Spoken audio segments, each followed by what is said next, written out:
ప్రభునందు ప్రేమించబడిన ప్రియులరా, మరొకసారి మీతో కలవటానికి ప్రభు నాకు ఇచ్చిన ఈ అవకాశాన్ని బట్టి మీతో కలిసి నేను ప్రభువును స్తుతిస్తూ గణపరుస్తూ నూతన సంవత్సరపు శుభాకాంక్షలు తెలియజేస్తూ ఉన్నాం. ప్రియులరా, నూతన సంవత్సరంలో ప్రభుతో కలిసి మనము నూతన సంవత్సరంలో మనం అడుగు పెట్టాలి. ప్రభు లేకుండా నూతన సంవత్సరంలో మనము అడుగుడలేము. ఒకవేళ మన బలము, మన శక్తి, మన జ్ఞానము, మనకున్న స్థిర చరాస్తుల మీద ఆధారపడి మనము నూతన సంవత్సరంలో అడుగు పెట్టినట్లయితే నూతన సంవత్సరంలో ఆత్మీయ ఎదుగుదల అనేటువంటిది మనకుండదు.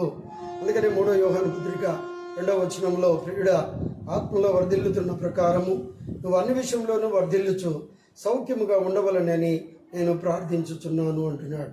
కాబట్టి ప్రభు మనల్ని అంటుకట్టుకున్నాడు. యోహాను సువార్త 15వ అధ్యాయము 1వ వచనంలో, అంటుకట్టబడిన మనము అటు చిగురిస్తూ, చిగురించిన చోటల్లా పుష్పిస్తూ, పుష్పించిన చోటల్లా ఫలిస్తూ, అటు మానవాళికి అటు ప్రభువును మనం సంతోషపరిచే చెట్ల వలె మనం ఉండాలి.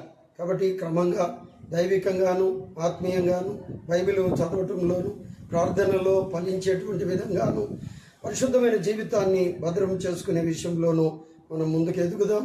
ప్రభు కొరకు సిద్ధపరుద్దాం, అనేకులను సిద్ధపరుద్దాం.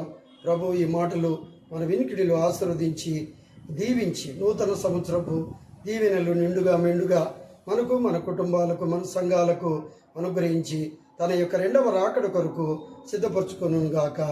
ఆమేన్.